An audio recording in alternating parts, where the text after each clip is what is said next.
Hi, Kim. Hey, Greg, welcome. Hey, guys. So, as you're jumping in, smash that heart button and hashtag I'm alive if you are lucky to be alive during these times. I have a very special guest today, Greg. And Greg's career for the past years was helping his clients run these ads to free plugins, free Chrome extensions. And today we're going to go and talk about how he's actually doing this. So a lot of you guys are in my Chrome Boss community. If you're a Chrome Boss, let me know, hashtag Chrome Boss. Yes, this is a white shirt. It's my favorite color. Sandra's like, that's your favorite color, it's white. Yes, I guess that's my favorite color. I like red. I don't know, what's your favorite color, Greg? But mine is red. Mine's red and white. And today we're going to be talking about something that's a little bit different than what I preach.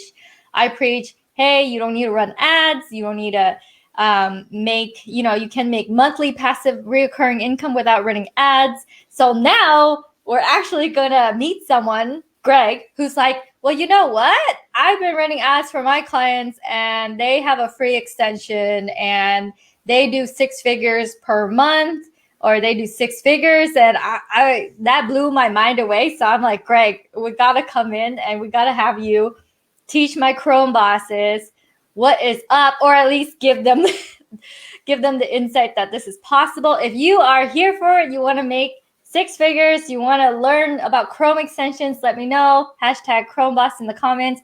Let's dive right on. Actually, right before we dive on into it, I love to start off with your story. Because this is about you, and I want to make sure that my audience gets to know who you are, Greg. So can you give us a little background, your origin story on how you got into this crazy world? Like, because not every day you walk around, you bump into, a client or people you work for, that's not normal. So what happened? Yeah, thank you for the wonderful intro, Kim, and really glad to be here among people who are in this kind of weird industry that not a lot of people know about, but those who do, they know that it is a great industry to be in, and you can make a lot of money with extensions and toolbars. When I started, there was no Chrome. It was toolbars, and then Chrome took over, and now it's the majority of the traffic. I actually have the story built into the slides that I've prepared. Like, if you don't mind, I can just go right into... Yeah, go ahead. Share your screen. It's that button in the middle. All right, share screen. Let's go. And also your sound, is it possible for you to have the sound as just like free flowing, or do you have to hold that thing? Or well, let me know if you guys are having trouble hearing me. No, I'm having good hearing you, but sometimes I hear like from the microphone. So I'm just thinking, is there no microphone on your laptop that you can just like be free with it, or do you have to use that? I'm outdoors. I live in Toronto, but I'm in Costa Rica right now, so escaping the lockdowns and all the other nasty things. So I'm actually outdoors, and there's some ambient noise. So hopefully, gotcha. Okay. Hopefully, sound is okay. So yeah, sound is good. It's just that don't go. Don't do that. It's kind of loud. All right. I'm just looking out for everyone. Okay, go ahead. Thank you for correcting me. So I hope everybody can see my screen. Yes. And what we're going to go through today is exactly like was described in the invite. So we're going to go through 3 main secrets. How to quickly validate your idea, or if you have an organic funnel that's already crushing it, how you can pour gasoline on the fire with paid ads. And then a little known method for tapping into 97.3 of the websites on the internet. And then finally, I'm going to share some of the things to avoid when promoting extensions specifically on Google, so your ads don't get rejected and you don't lose your account. So you wanted to hear my story, and here's a fun photo from the family archives. I was born in Russia, and in 97, my family left to immigrate to Canada. And this is basically my first room. And that's where everything started. I didn't have a lot of friends at the time, but my dad bought a computer, so I had a lot of spare time, and I basically taught myself how to code websites, learned HTML, and basically started building what now is probably called as blogs. Anyways, I actually figured out how to make money online in '98, and it was by placing banners. They used to pay per click to whoever placed them on your website, and we were driving traffic from these free directories where you like spammed links every day. They would refresh the links, and you want to be on top. And you'll think, well, this guy has been around making money online since '98. He must have made a fortune back then when the dot-com boom hit. No, I didn't actually. I actually took a 10-year break from marketing. Like that first little campaign kind of died off very quickly, and I just went the normal quote-unquote route. I went to university, joined the military, worked corporate jobs, and I was working corporate, I was doing okay. I was traveling like 3 or 4 months out of the year, flying business class and corporate jets with my company as a young 20-something guy. It was fun, and I was getting paid fairly well, but it still wasn't fulfilling enough. And also, as we were about to have our first child in '07, I figured I'm going to look for something on the side, and I discovered affiliate marketing. So, great. Can you expand that PowerPoint? Can you go in presentation mode so full it's like screen. a little bit bigger? Let's do it. Yeah, because I can still see your face and I see my face, but like I see more of that. If that can be bigger for some people, then it'll be easier for them looking on the mobile device. Absolutely. So if everybody can see that properly, then we're good to go. Let me know if somebody's having trouble. Yeah. So yeah, back in '07, first I started with lead generation, and I thankfully leaned on my coding skills from the '90s. I was able to put together a website myself with a lead gen form, and I couldn't figure out how to drive traffic to it. I was doing all the organic quote unquote stuff like posting in forums, and I think Facebook was just about being launched at that time. And you know what? I spent about a month or two just kind of bumbling around and not getting any traction, just because I was trying to do all these things that weren't bringing me results. But then I discovered like a online mastermind forum of affiliate marketers, and they were all doing this thing called Adwords. I'm like, what the hell is Adwords? And I started following what they were doing and kind of reverse engineering, and then I bought a book and basically dove right into Google Ads. Well, actually, I lost money first 3 months. It was over $5,000, which was no small change at the time, right? It was still a lot of money for me, and I almost quit, but I didn't. And then I basically looked at the data and found a couple of things that were working, and I scaled them and turned off all the bad stuff that wasn't working. And next year I made 13K. Wait. Before you continue, I'm going to be the person that's reacting to your stuff. Okay. So 30K in one day. That is amazing. And Sandra says, wow, 6 figures a month. What would be the first thing you do with 6 figures a month, Chrome Boss peeps? So Chrome Boss peeps, what would you do with 6 figures a month when you start earning that? And David just says, Greg is using an old version of Office. Maybe 2010 or even 2007. Yeah. All right. But $30,000 in a day using AdWords. Okay. Go ahead. Continue.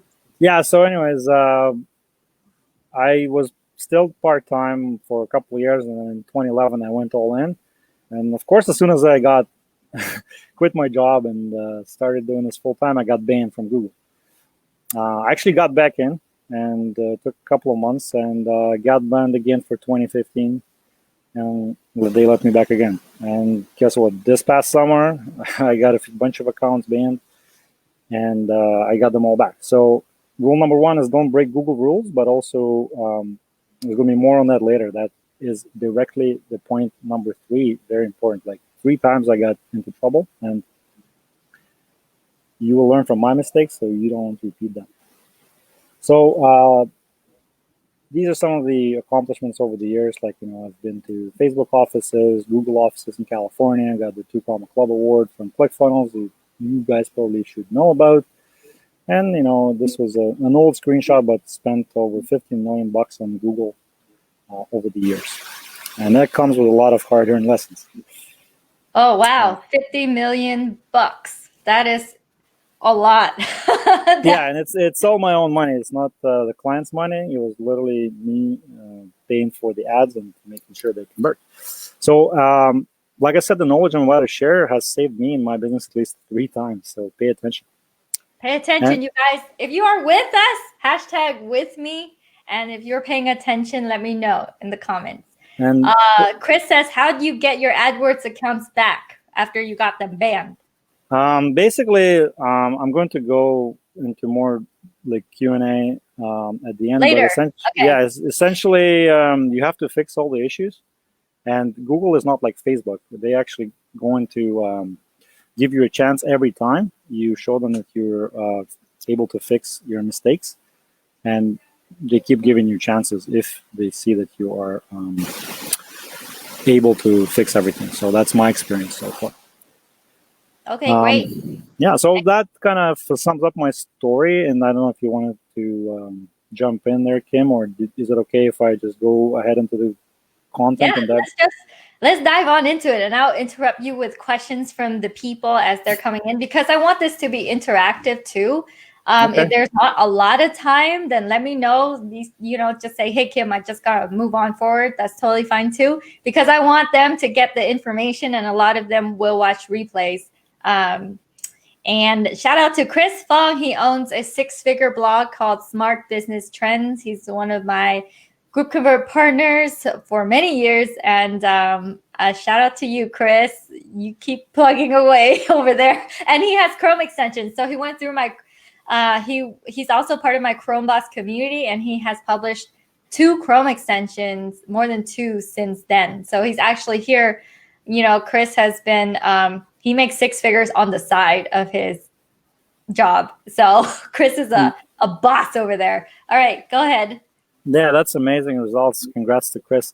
So this is primarily based on promoting free software, free extensions, free toolbars. So I know a lot of folks here have paid ones. Still listen in, because I'm sure a lot of it will apply to you as well. Okay, so my first message is not to be afraid to invest in advertising, because advertising is going to be literally, we're going to do 2 things. If you have a product that's really helping people, it's your obligation to get it out as fast as possible to as many people as possible. And there's no faster way of doing that by other than running ads. And another thing is organic can take some time. And success loves speed. And in my world, like, I have an idea. I'm an entrepreneur. Like, I want to launch it as soon as possible and see if it works. And if it works, I'm going to scale it. And if it doesn't, then I'm going to, adjust and move on. So right around 2010, like, I was doing other things before that, but like, I discovered the toolbar world at the time. There was no Chrome, and it was all like Firefox and Internet Explorer toolbars.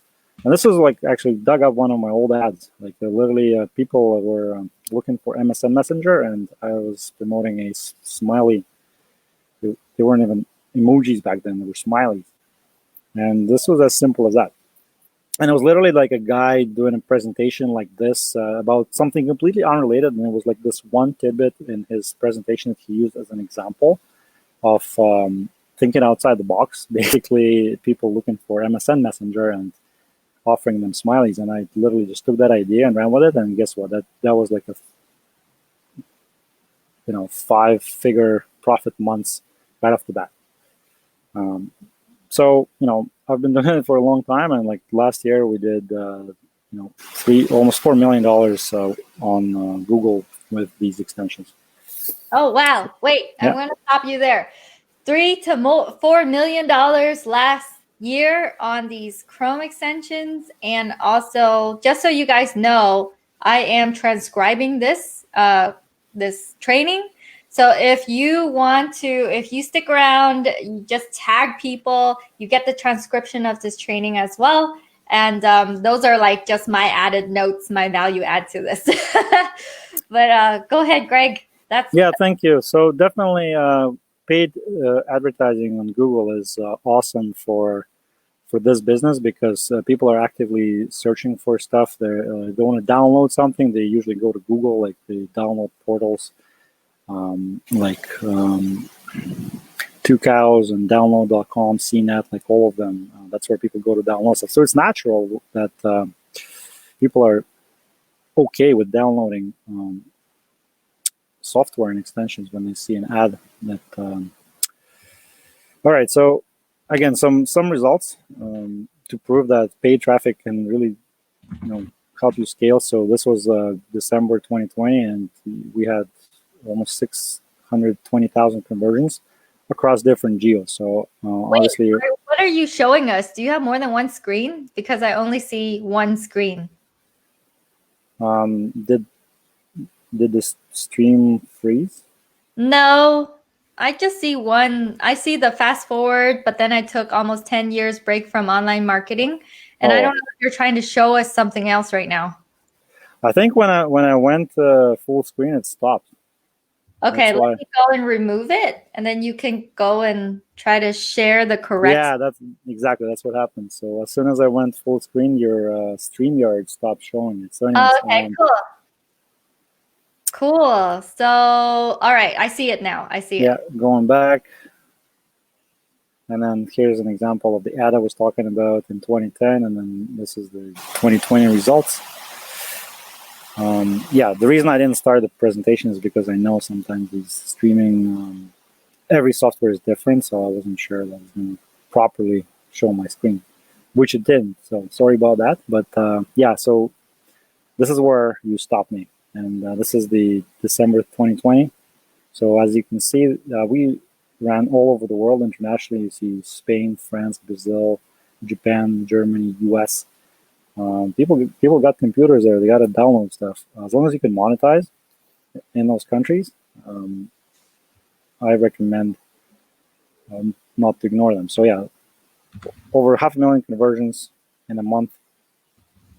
And wow. Yeah, some of the costs as cheap as 50 cents per install. So those are the kinds of the results that are possible if you just invest into paid traffic and on top of your organic effort. Oh, that's crazy. Yeah. So who else wants 620,000 installs in a single month? Oh man, I can't even fathom that right now. Oh my God. All right. I think all the Chrome bots says, hey guys, if you're watching, then hashtag yes. If you want to get 500,000 installs in a month, if that's something that you're striving towards. And then also hashtag VIP if you want to get the VIP notes of this presentation, which is the transcription of this. I don't know if Greg is, I don't know anything if he's willing to share his notes or not, but I am sharing my notes of this presentation with you guys if you hashtag VIP. But go ahead, Greg, continue. Yes, thank you. So I hope a couple of people in the audience got excited. They're looking at the numbers. My numbers people. I used to be a financial analyst at one point in time, so I love numbers. Anyway, so going on, like if you're not convinced that paid traffic is for you, take a look at these numbers. So how do you get more customers? Well, everybody, of course, knows Facebook. We are Facebook Live right now. Instagram, they have a lot of active users every day. But what a lot of people forget is that Google has been around longer, and there's 3.5 billion searches per day on Google search.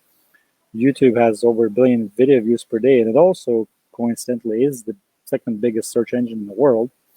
Gmail has a third of the world webmail market, over 1 billion users, and there's something called GDN, Google Display Network. That's the 97.3 of all the websites on the internet reportedly show their ads, and that's over 4 billion users. Wow. Wow, exactly. That's what I thought. And so what of this is that Google has billions of users across 90% of the internet all around the world. Like Google.com is the #1 visited site in almost every single country, with the exception of like China, Russia, and probably North Korea, Cuba. I don't know. So definitely, if you have a product that's got a mass appeal and it's not only for the US, you can reach a lot of people through Google, and a lot cheaper than American markets. So Google allows you to target them many different ways. You can target high-intent users who are actively searching for whatever problem you're solving. You can show them ads in the search results.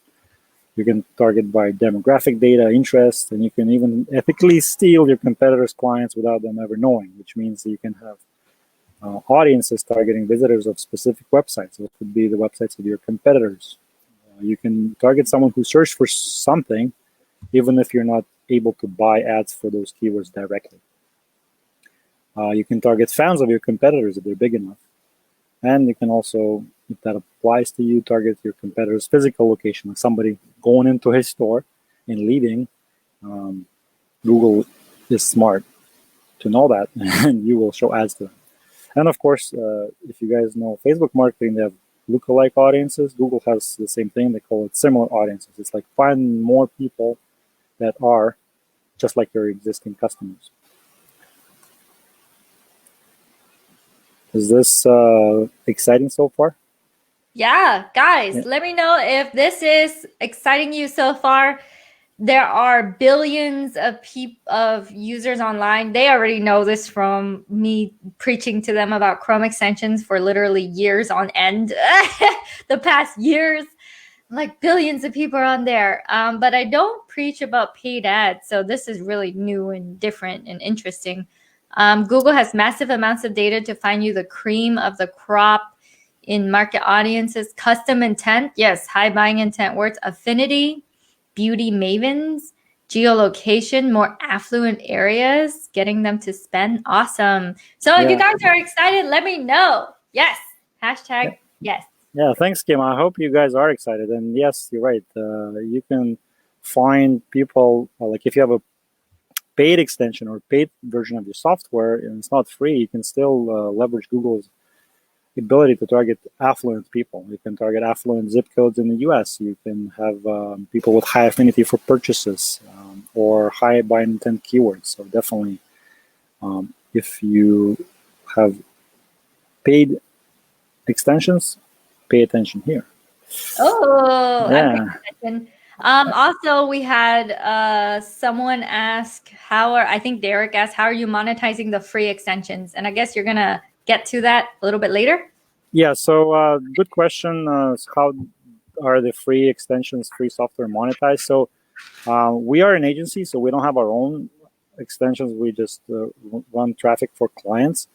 And typically, the free software is monetized by search feeds, by ad-supported injections, or presenting upsells to a paid version later on. So it's like a freemium software that then they get push notifications to try to get them to convert to a premium version. Those are typically the three models that I know of. Gotcha. Yeah, but yeah, I'm not an extension owner. I'm the traffic guy. Like we just ran a ton of traffic and generate a lot of installs for our clients. Yes. So anyways, yeah, to sum up, don't be afraid of the paid traffic. Don't rely on organic only. And remember that your customers are not just on Facebook. Google has more than 2x the reach and a massive amount of data as well. And right now, it's actually less crowded. So who's excited to try paid ads? Yes. Let's do this. I know Kim is, but jumping right into the second part, and this is going to be a little bit more technical, but this is essentially the step-by-step framework that we do when we launch a new software product, and we try to tap into 97% of the internet. Wow, I'm excited. If you guys are excited, let me know. Yes, in the comments, smash that heart button. We want to get a lot of comments going, and also smashing the heart button so that the rest of the group knows that this interview is going on, because a lot of you guys are in here for my subscriber scaling secrets, and I'm bringing in a unicorn called Greg to show you. Okay. Thank you. You're too kind. But yeah, so the reason why we're able to tap into such a wide audience is, of course, because, like I mentioned, the types of products we are promoting, they're usually mass appeal. They're not very niche, so it's easy to target. It's like a no-brainer. And as you guys know, a Chrome extension takes like 2 clicks to install. Very easy conversion flow, a lot easier than getting someone to fill out a form or pull out the credit card, right? So definitely it's easy to scale free software. But again, if you have a niche software, or if it's a paid software still, you can apply a lot of the lessons here from our framework to your business as well. Okay, so the secret to scale, at least on Google, is simple. You can either outbid everybody or outperform everybody and work harder than everyone. We bootstrapped all of our businesses. Like, I maxed out my credit cards when I was started out, and I cannot outbid all the major players there. Therefore, I have to outsmart them and outperform them, work harder and work smarter. The amount of impressions you're going to get is based on your budget, your bid, and your click-through rate of your ads. So essentially, the higher they are, the higher your impression share is, and the more traffic you're going to get. You can try to outbid the first two, but good luck if you're competing with major brands. Therefore, really, you have to think outside the box with your targeting and have a better ad than your competition. And that's how you win.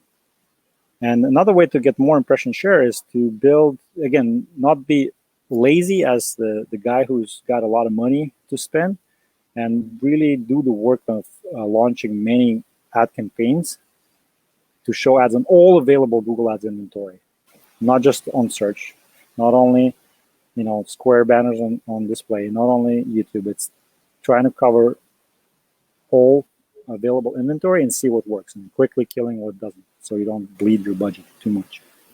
And me with a military background, I call it the full spectrum war campaign structure.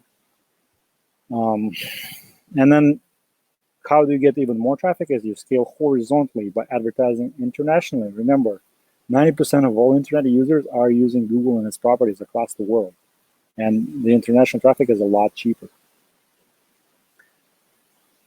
Anyone excited? Yes, I'm excited. And I know you are, Kim. There's Yes, 12 awesome. of us watching right now, you guys. David is here. Hey, Sandra. Hey, JS. JS just joined Chromeboss Elite. Sandra just joined Chromeboss Elite. Kevin. Hey, Derek. Hey, guys. If you guys are here, I know you guys are watching. Just say, I'm here, so I know that you're here, and I'll give you a shout out. Awesome. Thank you. So, yeah. Oh, there's other questions here too. Yes. Are there any affiliate networks that offer the Chrome extensions like OfferVelt? Very interesting questions right there. We're going to have a Q&A. I'm gathering all the questions and we're going to answer all your questions, but it seems like Greg has some more slides to get through and we need to start learning this. So go. Yeah. So I wanted to, like, someone who is not familiar with paid traffic to walk away with a roadmap of how to, like, the key things to do in order to succeed. And it's a little bit technical, but I'm not going very much in depth. I'm just giving you a high level overview, like the lay of the land of like our campaign stack when we launch a new product from a client. So we typically like to launch on search and display. And recently started even testing YouTube as well, because YouTube has a lot of traffic fairly cheaply. And so search is when people are searching for your for something, and you show them ads in the search results, usually on top. So we have prospecting campaigns that are basically trying to find the golden nuggets keywords that are converting really well, and we snatch them away into separate campaigns and trying to exactly target them. Display, those are the banner ads that you see when you're browsing the internet, all the little square images, rectangular images, skyscraper images. Sometimes they're in the form of text ads. Sometimes they're, rich HTML5 or video. But anyways, like if you go to any major websites, you will see the ad units. They're called AdSense. Got a little triangle in one of the corners, so you'll recognize them. And it's also usually broken down into prospecting, which is like cold traffic mining, and then retargeting your warm traffic, trying to get them to convert. And then YouTube's structure at a high level is the same. But then if you see this table, it's broken down further into creative types. So for instance, for search, the only creative type available is text. It's the little text ads you see when you search for stuff. But for display, there's a multiple creative types that are available. So there are image creative types, and for simplicity, I just had like vertical, horizontal, and square. But there's probably 6 or 7 standard sizes that we test. They also have something called responsive ads, which is got a text component and an image component to them, and Google kind of shows different combinations to different people. And then there's text ads. And the reason why we do this is because, like I said, Google is a giant auction, and sometimes there's pockets of underpriced ad inventory, and some ad types, they are cheaper in certain auctions. So for instance, text ad is always going to be cheaper to show than an image, because image takes up a lot of space. Text ads can only take 30% of that space. So Google can show 3 ads in one square slot for a square banner. So you're getting the same click for a third of the price of a banner. That's why we tested it like that. And the reason why we break it down into different campaigns is because everything is moving towards like AI and automated bidding right now.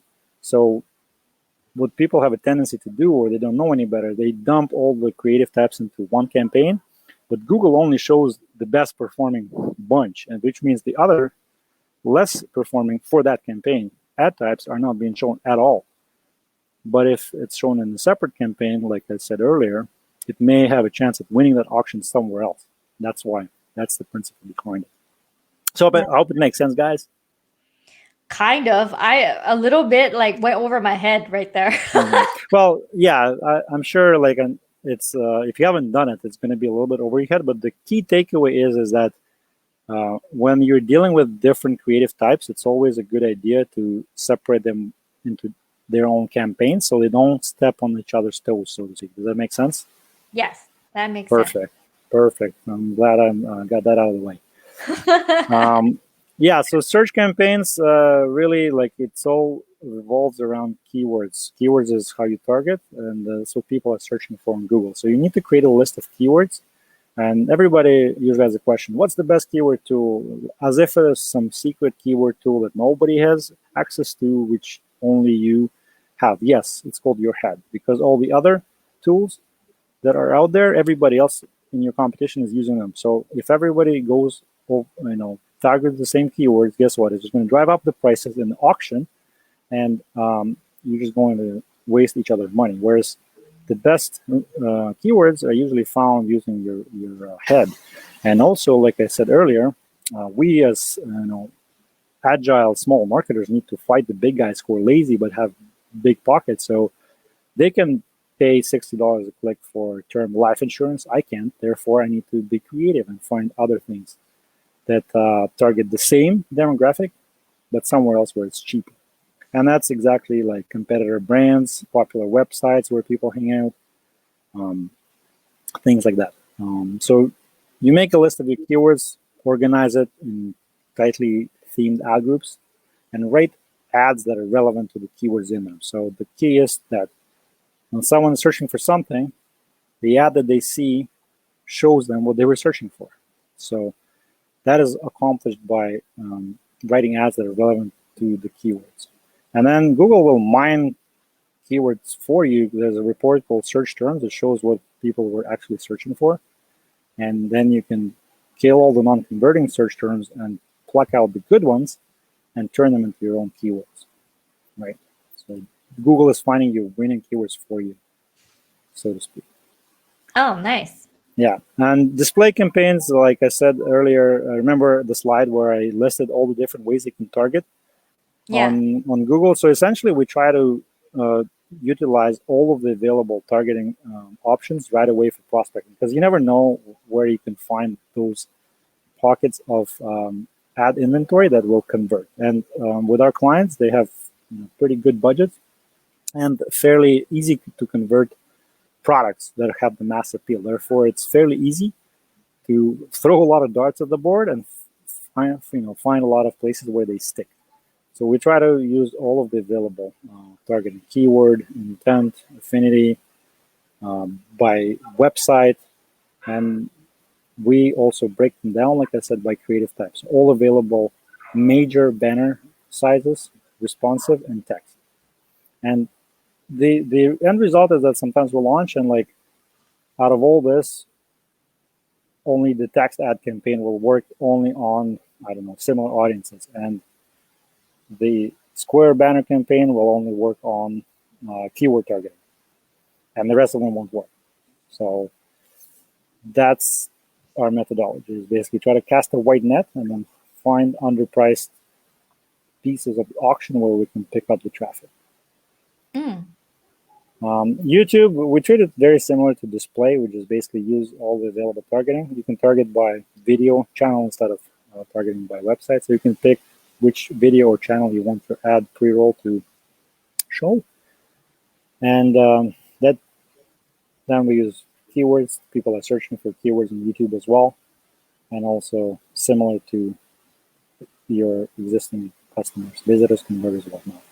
Yeah, like lookalike audience, kind of. Yep, exactly. Similar audience as Google speak for lookalike, which is a Facebook term, but it's the same thing. Couple of like housekeeping item recommendations is with your ad account, same as Facebook, you have like your personal ad account, but there's a better way of getting the business manager. So Google has its own version of the business manager. It used to be called MCC, My Client Center, and now it's called Google Ads Manager account. So I recommend getting that set up, and that enables you to effectively run multiple accounts, just like Facebook BM, and helps you, diversify your traffic. And also, this is a rookie mistake that a lot of people are doing, is there are certain features that are showing up as recommended in Google, but in fact, they're designed to rob you, right? So obviously, like number 3 probably will make sense to a lot of you. Right away, you have to turn off mobile devices, tablets, and even smart TVs. So we're just targeting desktop. That's like the first thing you need to do when you're building a campaign for extensions and toolbars. Another thing that they like to do is blend in display network traffic into your search campaigns by default.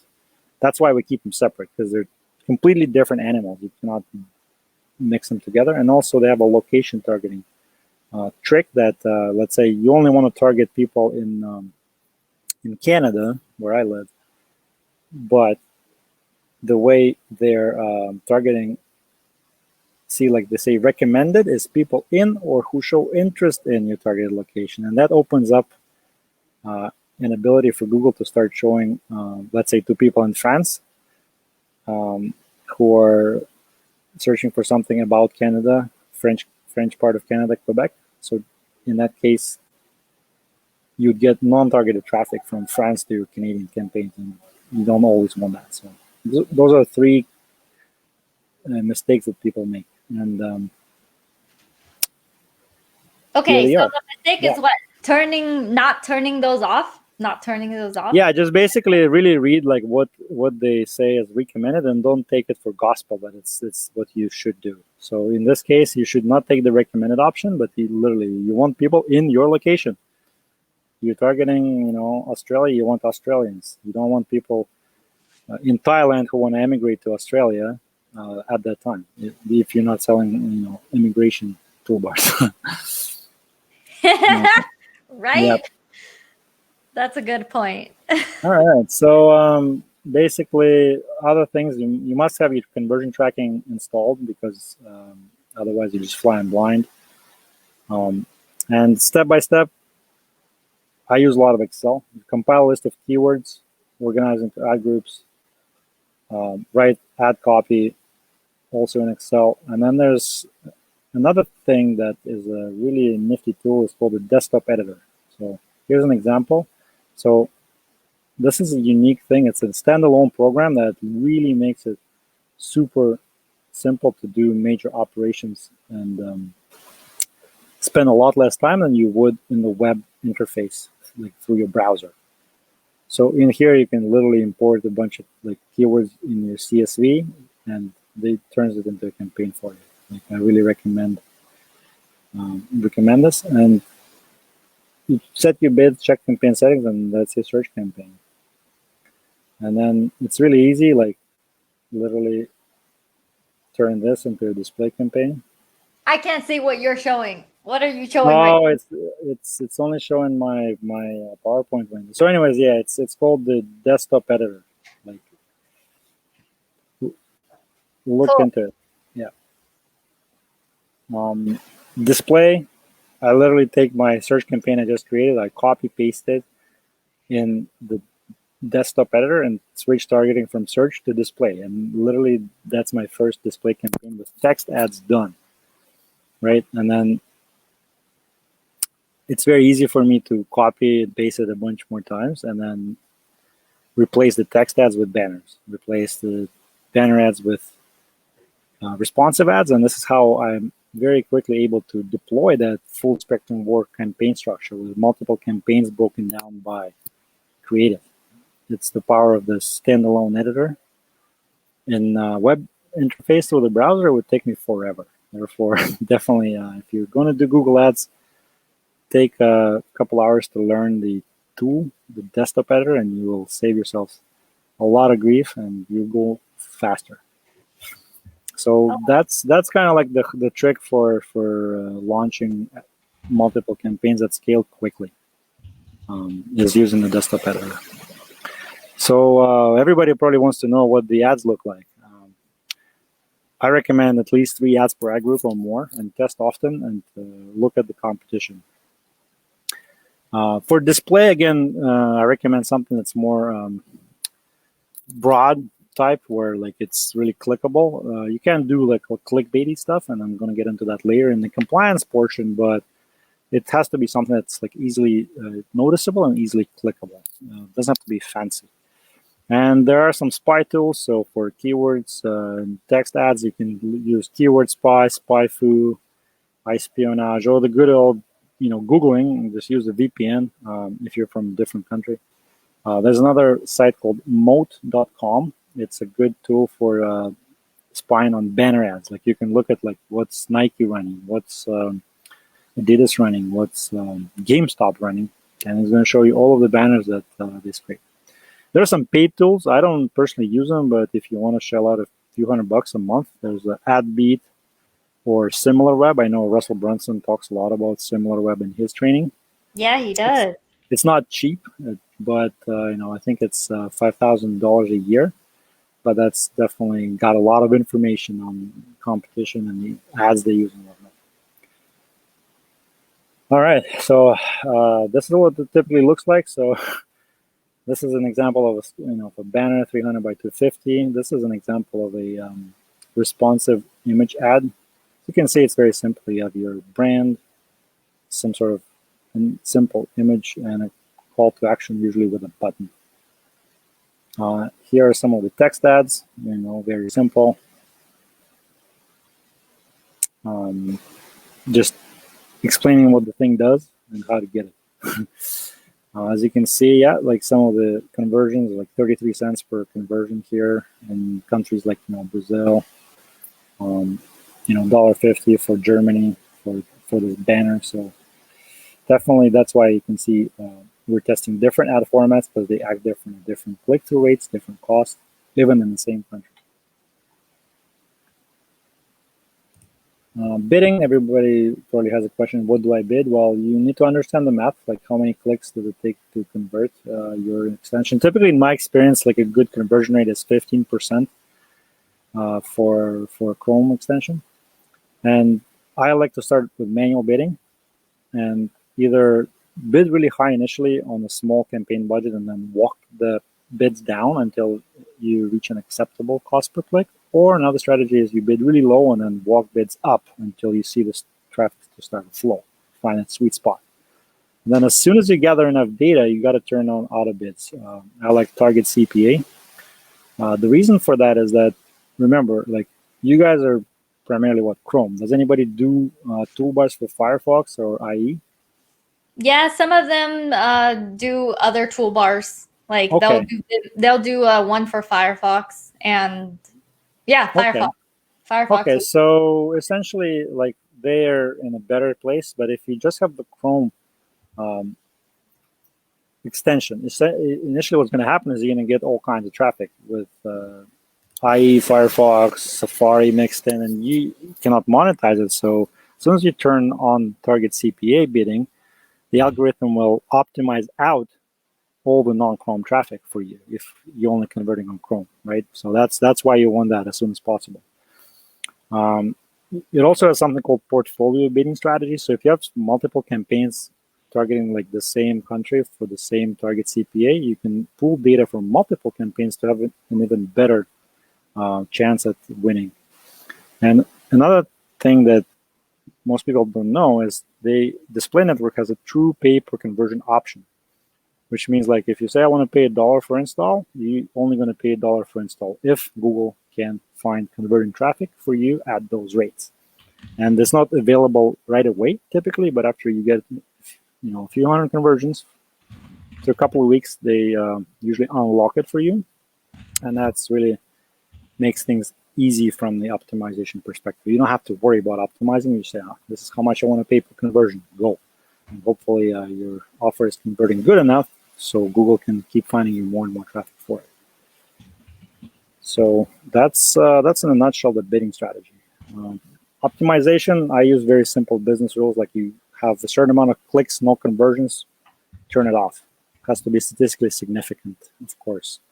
And you can optimize by keywords, search terms, display placements, like websites where the ads are being shown. You can turn off bad ads, turn off bad audiences, and vice versa. You can scale the good ones by bidding more for them. And Google also has automatic rules and filters that help you save time. So you can say, Google, after 30 clicks and no conversions, turn off every keyword in this campaign, and it will be done automatically. Saves you a lot of time. I like to start at low budgets first to avoid overspending if something doesn't work. And then as soon as everything looks good, that's when we just simply raise budgets. There's none of that 20% per day crap that you hear about Facebook. Like, I don't care. Like if it's converting, or if I'm paying per conversion, I'm going to go from $10 to $10,000 a day. No problem. Keep turning off poorly performing elements. And then I prefer target CPA on as soon as I get close to my target CPA with manual bidding. But sometimes I'm impatient. And actually, recently I've started turning it on a lot earlier because actually, in my experience, the algorithm is becoming better and better at finding converting traffic for me than me with my manual bid strategies. And they have another feature called targeting expansion. It's like after usually 100 conversions or so, I like to turn it on because it tries to open up the targeting even more and find you more users. Of course, that requires you to have a very broad offer, something that is easy to convert for a lot of people.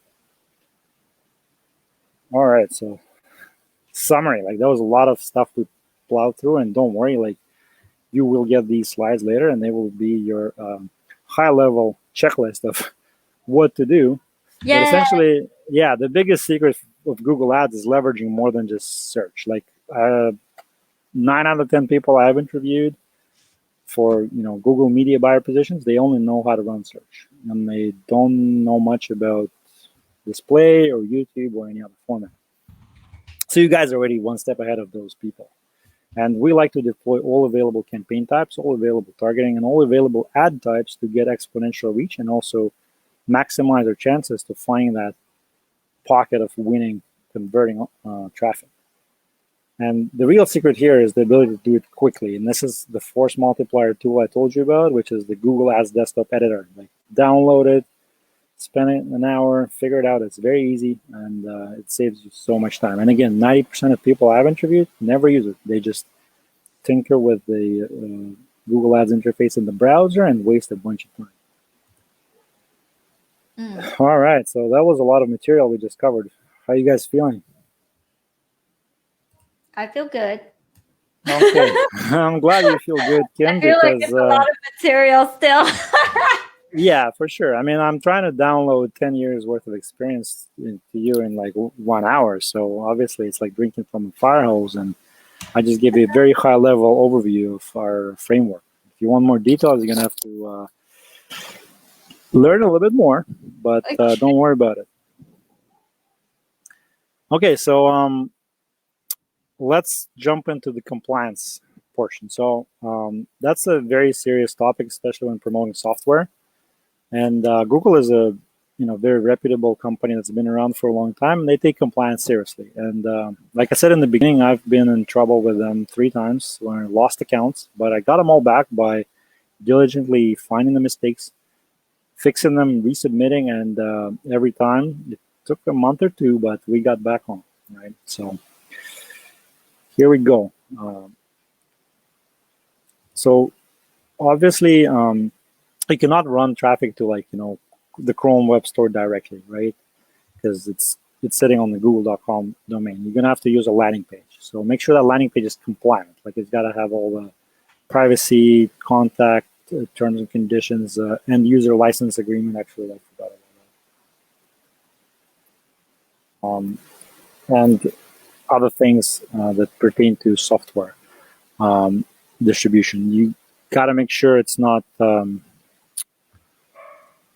it has clear branding and tells the user exactly what the software is going to do to their computer, because that's very important. They don't like drive-by downloads or browser hijacking or anything malicious. So you have to be very transparent about what your software or extension is going to do. Even though it is sitting in their Chrome Web Store, they treat it equally the same as if you're sending people to some exe on some file sharing site. So that's serious. Ads must have clear branding and must mention that this is an extension. And funny enough, you cannot use the words download and install. You got to use other calls to action. Again, a lot of affiliates are guilty for this, because back in the day, they would just run ads that looked like a giant download button, and people would just click it. And obviously, Google didn't like it because it was very clickbaity. And now you must mention that this is an extension or app is also acceptable. So I've shown you some examples earlier of what our ads look like. They're very simple and very clear. There's brand name, extension, and then what it does, like some functionality, and the call to action. Cool. Here's the unwanted software policy. They have a policy about basically unwanted software that people are unknowingly downloading and installing and other things. So going back, like right back to the previous slide, you gotta have a description. This is straight up from my Google Rep, by the way. So I literally copy and pasted the screenshot from an email right here. So private description, you must have a 1-line description in the ad creative and detailed description on the landing page. So 1 line on the ad could be like, I don't know, uncover all of your competitors' ads with a Chrome plugin. And then on the landing page, you got to explain how it's done. And it's not doing anything fishy to the person's computer or browser. Product type, so you have to basically say if it's an extension, application, software. In my experience, saying app was acceptable until now. And also on the landing page, if there's any changes to the browser system or whatever, it has to be disclosed. Another thing is, if your extension is free, it technically falls under software policy called free desktop software. The reason why they implemented this policy is because, again, of bad affiliates who used to basically download like Microsoft Word or Adobe PDF and put it on their website and basically bundle it with other software and then drive ads to it. So somebody looking for Microsoft Word would go to their site and instead of Microsoft's official site and download this version that's got all kinds of Trojans and other stuff. And I actually had one of my employees, like I told him to download Chrome. I look at his screen and he's got this like weird search engine with like ad injection all over the place. I'm like, what's happening? Like, well, this is what I downloaded. And I'm like, show me where you downloaded it. And he basically Googles in his Firefox, download Chrome. There's a PPC ad on top. clicks it, it goes to an affiliate site which has the version of Chrome bundled with a bunch of crap. So this is why you now need to pretty much whitelist your extension domain through this form, like right here, register your site as the authoritative online distribution source. If you don't do it, like your ads may still run, but then one day you may wake up and they will be disapproved for this free software violation. You're like, what is the hell happened? This is why. So I recommend doing it ahead of time. Oh, wow. And that's yeah. useful. This tip right here. Oh yeah, for sure. Like it's very like industry specific, and unless you encounter it, like most people won't know, and definitely saves you a lot of grief. So, anyways, those are my compliance tips. Like, don't do anything. Like, study the policies. Don't do anything shady. Don't mess around with people's computers. Make sure your software does what it's supposed to do, and then doesn't do what it's not supposed to do. And if you are in the Chrome Web Store, technically you should be clean, but still, it doesn't buy you like a freebie ticket right away. You still have to make sure it's not malicious and passes all the compliance checks. And that is it. This is a lot of material, but I got it in 15 minutes. So I hope this was useful. This is information how to get in touch with me if you want. You can email me. You can find me on LinkedIn, Instagram. I'm actually rebroadcasting this on Clubhouse right now. And I also have a Facebook group. Like, just look for Google Ads Alpha to Omega, and this is where we have a lot of, high 6 and 7 figure Google advertisers hanging out and sharing tips. All right, some Q&A. Kevin says, are opt-in gates allowable? Opt-in gates, is it like basically collecting a email address before the download? I don't know. Kevin, what do you mean by that? Opt-in gates allowable? All right.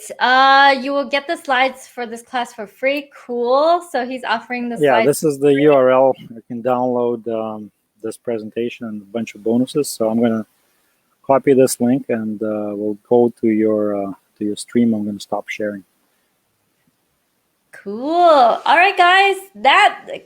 Thank you so much, Greg, for sharing all that information. Thank you for sharing your slides too. That's incredible. Thank you. Kevin says after the download. All right. Yeah. So after the download, usually they just had a normal thank you page, like my clients. Like, you download the extension, it fires the user back to their domain to the thank you page, and it was just like a plain thank you page. They weren't doing anything simply because they were under a lot of scrutiny.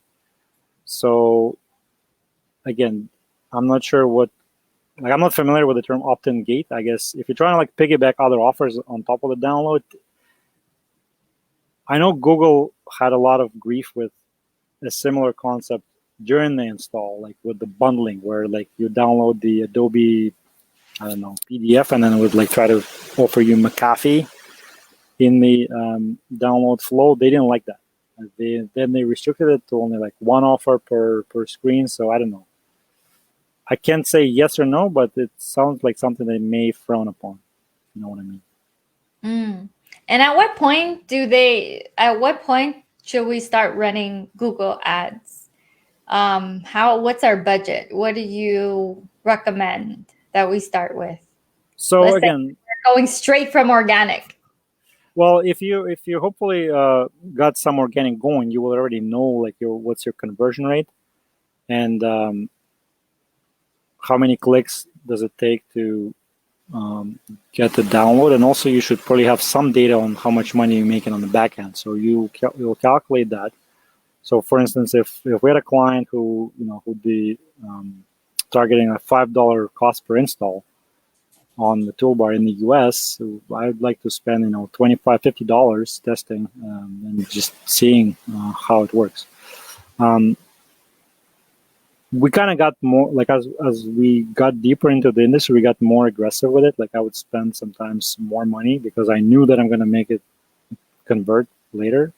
If you have a low budget, I would just recommend targeting really tight initially and then go into that full spectrum word structure as you start getting conversions and the algorithm learns.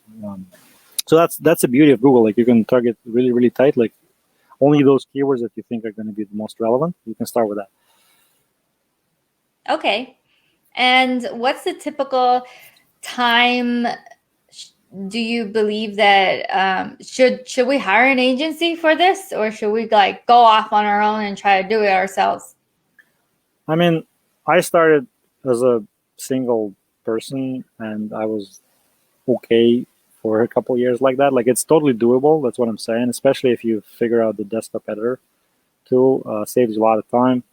I mean, if you're already doing like a solid income stream with your software, it may make more sense to hire someone to run your ads for you while you work on the monetization on the back end, or maybe developing a second, third, fourth extension. So it's really up to you, but it's doable as a single person for sure. Okay, and how much is it usually for like an agency to run ads to a Google Chrome extension? I'm asking more for my people and as well as me, because I do have a lot of people who own Chrome extensions and they are doing really well financially, and I don't know. We ran on performance, like we're a performance agency, so we got commissions per each install, depending on the country and the type of the software, like what it did. Like it would vary, but it would be from a few cents to a few bucks per install typically, for a free extension. Like right now, I'm talking to some people who have who are paying $15, $20 for an install, but actually it's not for an install. There's like a questionnaire that goes in before the install, so it's a longer funnel, and therefore the CPA is higher. Oh, well, I heard so I spoke to Travis, who is the CEO of Campaign Refinery, and he told me maybe so this might be an unpopular opinion in your world, but he's like, if you don't have a high ticket product at the back end, don't even try to run ads. Like, don't even try to do it. You need, for ads to be worth it, there has to be some higher ticket thing and not like a Chrome extension that's like $10 a month or $30 a month. What is your opinion on that opinion? Well, I mean, I don't know exactly. Again, I was the traffic guy, and I don't know exactly the accounting numbers for the clients, but they were, like I showed you the numbers. They were running at scale at 7-8 figures. I wasn't the only partner too. Like there's other people doing what I do, and definitely works for them. So I guess it all depends on your earnings per click, right? How many people are converting into paying customer, and what's the offer like? Gotcha. Awesome. Well, guys, do you have any other questions? I know David and Sandra are just talking about how, Greg, you shouldn't have Office 2007. Come on. They're all like, you should get Office 365. It's only $69 per year for a personal subscription, and you can share it with 5 people in your family. I had to put together a presentation, and I don't speak very often. Like I just run traffic, and this was just like because I met Kim at Funnel Hacking Live in Nashville, and I'm like, oh, Chrome people. I don't run into a lot of Chrome people very often, so I just grabbed what I knew from my corporate world and did a PowerPoint. We're like, our company is all on like the Google suite, so we use Google Docs, Google Spreadsheet, Slack, Asana, all the stuff in the cloud. And this is literally just I could have, I guess, used Google Slides, but I just a little bit more comfortable with PowerPoint. Uses Google everything. Turns on Microsoft 2007. Yes. Anyways, that was amazing. Thank you so much, Greg. Touche. John JS is like, don't feel bad. He uses Open Office. Oh, they're right. There's Open Office too. And Kevin says, I've seen banner ads on Chrome extensions, Kim. Dang. All right, Kevin. Well, that's not my opinion. That is Travis's opinion. And it kind of makes sense because for me, I encourage my Chrome bosses to go and build out a coaching program with their Chrome extensions. because with coaching you can have those higher ticket sales and like that education, just like ClickFunnels. Russell Brunson has like, he had 2 Comma Club X for a long time, and he has like higher programs that help with the whole process of who do they get to become on this journey when they're like using an opt-in software. It's not just a ClickFunnels landing page thing. It is like they get to build out something. You are only one funnel away, right? To getting everything that you want, all the financial freedom and income that you want. You're only one funnel away. And then the 2 Comma Club X, the coaching program, is that higher ticket thing. So I kind of encourage my people, maybe not jump right into a 20K program, 25K program, but start like inching your way up. Maybe start at 5K and help your people more, because a lot of people need that extra help. But that makes the ad spend really, really worth it, because one person that's like 5-8K. Well, it's true, because remember what I said, like how you get more impressions on Google, one way is to outbid everyone. And the way you outbid everyone is to earn more per click, which means like the more you earn on the back end, like if you have a higher ticket offer that has a good conversion rate, you can have a low ticket with a higher conversion rate. Like it all comes down to how the EPC, right? Like if it's one in 100 people takes a $1,000 offer versus 50% of the people taking $100 offer, guess what? The EPC is going to be higher. You're going to be able to spend more and drive more traffic to your offer. And that's my math. Yeah. All right. Awesome. Thank you so much, Greg. I really appreciate you jumping on here today. And my Chrome bosses will get a replay. They'll get to know who you are. Hopefully you enter Chrome Boss Elite to talk to the rest of them. There's a lot of us in the community that, are doing anywhere from 10K a month, 20, 100K. Some people are doing 200K a month. And it's like they are running ads over there, but we are all about Chrome extensions and making passive income from Chrome extensions. And definitely, like, I've earned multiple like a lot of income from Chrome extensions alone, and it's all organic. So it's like, oh yeah, absolutely. Maybe I should start running ads. Well, I do run ads for my 5-day training, but not my Chrome extensions. I haven't give it a go. Yeah. Do we have? Do we have time for questions? Are there any questions, or do you have to wrap up? Like, I still have a few minutes. I can hang out. Sure.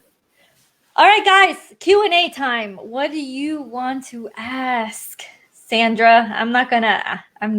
You'll find out who they are. You're in the community. Kevin says, "What's the Facebook group again?" Oh, so I don't know if I can type stuff here, but if you go to my profile on, like, if you're looking at the Facebook Live, you go to my profile. There's a link in the bio for my Facebook group, just related to Google, if you're interested. Yeah, and if you guys are interested in earning passive income from your own simple software, start the journey. Try and get into my community, but schedule a call with my team. I'm going to also poke the link in there, and I'm going to pin that. Just book a call, see if you're a good fit to come into my community, Chrome Boss Elite community, and coaching. And it's a year long. It's really cool. And you'll be surrounded by other Chrome bosses. I know, Greg, I host live before COVID. I host live events for like Chrome extension people. And one of my speakers, he's a guy that does really well with affiliate marketing, like earning over $100,000 on affiliate marketing. And he's like, "Kim, do you know that your live event is about a plugin to a browser?" And it made me crack up, because I'm like, yes, this is important. Everyone should learn about this world, because to me, nothing is faster in terms of earning passive income, like right away, than a little tiny, teeny, simple software that costs you like a couple $100 to have. And then you can turn it around and charge $10 a month for lifetime, for the rest of that person's life. And anyways, it still blows my mind. That's why I talk about it all the time. And I'm glad I met you by stumbling upon you at Funnel Hacking Live. Man, I want to go back to live events. Live events are crazy. They're doing it this year in Florida. Russell just announced it today. No way! It's back? Yeah, it's at the Gaylord in Florida. I don't know which city it is, but yeah, he made a big announcement. No, I'm buying a ticket. Are you going? Are you coming? I don't know. Like, we're locked down in Canada. I actually escaped on the very last flight out to Costa Rica, and it looks like I'm stuck here for 3 months at least because they canceled all the return flights. I mean, I can technically come back to the States, but yeah, we'll see. Like, with the pandemic, it's they're taking a lot of precautions, and technically, like, we are almost prohibited from traveling. Like, it's level 3, and the next level is like no travel at all. Oh no! Oh, that sucks. Okay, well, we'll see what happens. I mean, vaccines are rolling out, at least in the US. Some people, we'll see. Well, hopefully. Well, I am sorry to hear that, Greg. Okay. But it's okay. Virtual events are a thing too, and that's you could make it here today because of virtual. This is virtual. Exactly. Yeah. And you are helping a lot of people open their eyes to, hey, don't be afraid to run ads. Don't be afraid to spend, because look at the potential. The potential is over 1 million opt-ins a month. Oh no, 500,000 opt-ins a month, You can do 1 million probably if you have the right offer dialed in, and it's worldwide. That you can. There's a lot of people in Brazil. There's a lot of people in Europe. There's a lot of people in Asia. Are these extensions translated to different languages? So yeah, I mean, some of them were localized. Some of them were like straight up English and still worked, right? So like, if you talk about, let's say, Germany, or Nordics, a lot of people speak English there. Philippines, right? It's all English, American English. So definitely, even if it's not localized, don't worry about it. Some countries speak a lot of English, and it also probably doesn't cost a lot to localize it, an extension. Oh wow! All right. Any other questions for Greg? James says, "Great interview, man." Thank you. Yes, James Isaac. We can't see your name because you didn't allow StreamYard to see it, but I see you. Kevin gave us a link. Google leads alpha to omega.com or something. Is this yours? Yeah, that's the link to the group. He probably just grabbed off of my profile, but yeah, definitely. Maybe Google. I should shorten it to make it simpler, but.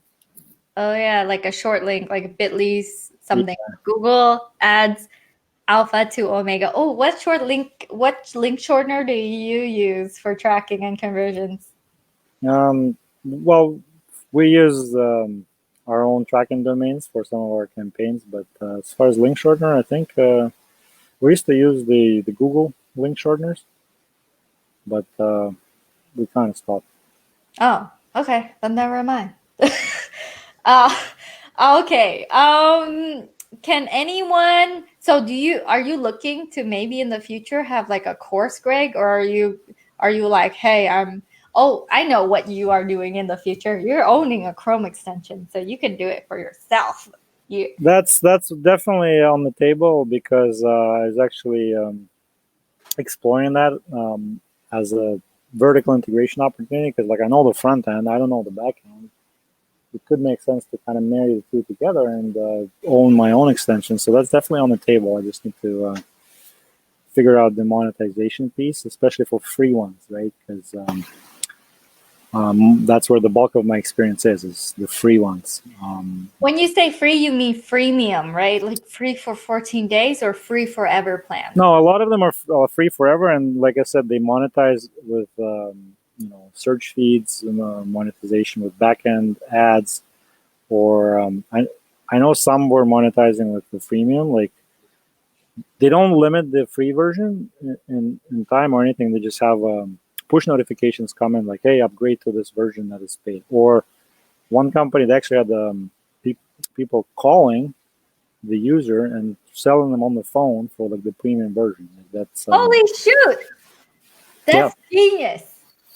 Why not? Like, phone is very effective. If you can It somehow is. capture their Phone number. information for the phone and their consent, of course, make sure it's legal, and then have like the call center call them and close them on a higher version. That's what McAfee does. All the antivirus companies. That's like if you look at their funnels, Yeah. that's exactly what it is. Sending push notifications that your protection is about to expire, and then sometimes they even call. So there's another another thing you can model after the big dogs. Oh my gosh. That's Yeah. totally what, And here's you guys, here's like a secret sauce that I've discovered just super recently. So we have a high ticket program for group converters. We help people make an extra 5 to 6 figures a month in their first month coming into the program. They're like 40K, 60K, 80K. They'll just do it because they're like converting a certain amount of people into their high ticket program where they're genuinely helping people, like genuinely they are coaches. And so my group converters, they come in at $10, and then they're aware, somehow they're aware that we have group convert at night, and then they go and they pay the payment plan or the pay in full, the 8K. And what I've discovered is right after someone has a successful demo call with one of our users, especially just literally today, Casey joined us into Ignite because she's like, oh, I had a great experience with the installation. Your tech guy, I forgot his name. That's what she said. I forgot his name, but like he took like 5 minutes, took care of my thing, and your extension works. And it gave me so much faith in the fact that your program will work. So like for all the coaches, course creators, people are like struggling to find clients, having a little Chrome extension that as long as it works at the tail end of a tech call or a demo experience, that's when you pitch. That's when you're like, hey, we have this other thing. Do you want to book a call? And like Casey, she wasn't really pitched. She saw it in our signature, like just like here's to book a call to install, and then here's a book a call for if you want to add an extra 5 to 6 figures a month to your group kind of thing. So I'm thinking if you have an extension,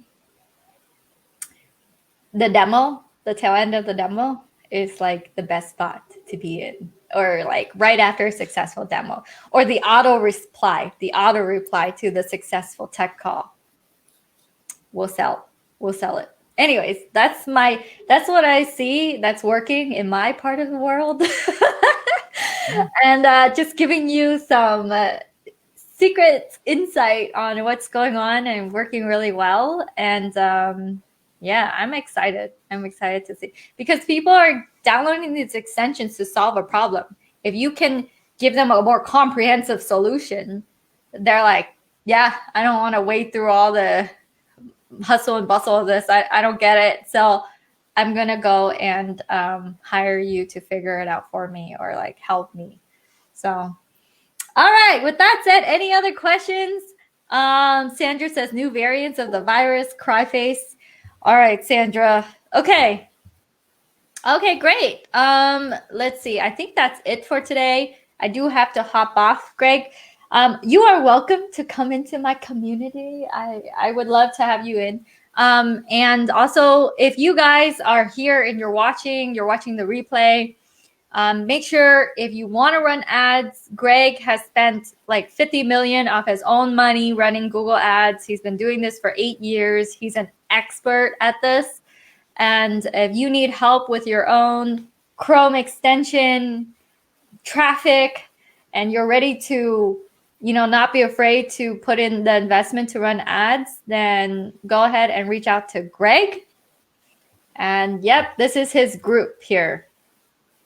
Google Ads Alpha to Omega. That's it. Thank you. Yes. All right. Thank you, Greg. I'm clicking remove. So I'm going to have you go, and then I'll do a super quick wrap up with with whoever's left here on the audio. All right. Awesome. How many people did we have on the live? Just the curiosity. We had 12 people on and off throughout, and different people like hopped in. Mm-hmm. And generally, a lot more people watch the replay than watch the live, but we had 12 people on the live today. So 12 future millionaires. Yes. Yeah. You heard it here, folks. You heard it here. Okay, thank you so much, Greg, and have a wonderful night. Thank All right. you as well. Bye. Thank you. Bye. All right, you guys. So that is the show for tonight. And you know what I'm going to do at the end of the show? I'm actually going to do something where, Greg is still here. Oh, okay, cool. I mean, Greg is like here in the green room. But I'm going to share my screen and I'm going to tell you guys about something that's going on, that we have going on next. So this show was sponsored by Greg, but also I want to show you something that's going on, which is you can. So we've launched Charlie CRM, which is a Chrome extension for. Let me try to get in. Chrome extension. Oh man, hold on. I'm not gonna do this now. Seems like I can't even get into this. Okay, I tried it. It's not. I'm not gonna try it. But I want you guys to know that Charlie CRM is a Chrome extension that lets you track Messenger messages. I'm going to say this is sponsored by Greg and Charlie CRM, where you can go ahead and have Messenger messages get tagged, and you could tag it lead follow-up, hello, client, warm leads. And you can go and get a 14-day free trial today. For anyone watching this show, if you were to sign up for Charlie CRM, you will be able to have a discount of 50% for your first 3 months off of Charlie CRM. And Charlie CRM is only $15 a month. There's no setup fee. It's free to start. There's a 14-day free trial, and you get one account, unlimited tags, unlimited notes, unlimited syncing, kind of like a lot of unlimited stuff now. And you can get started with your 14-day free trial. And yep.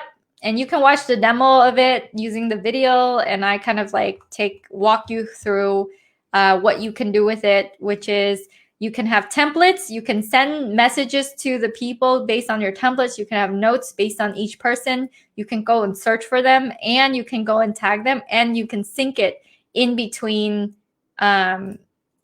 your different users who are logged in. So if you get the $47 a month, you have 1 to 3 accounts. You can actually have your staff log in as you, or log in on their account and have it sync in between yours and your Facebook. Okay, that's my little tiny message for today. So if you get Charlie CRM today at Charlie CRM, it's a 14-day free trial. You have 3 months, 50% off on me. And what you can do to claim it is just hashtag Charlie in the comments, and we will give you a special link to get 50% off 3 months on Charlie CRM. Okay? All right, that's all. All right, you guys. You want to stop screen share and log in? No, I'm not gonna do that. It's on the website already. Super easy to do, and I do have to hop off. So thank you so much, everyone, and have a fantastic night tonight, and I'll see you in the next video.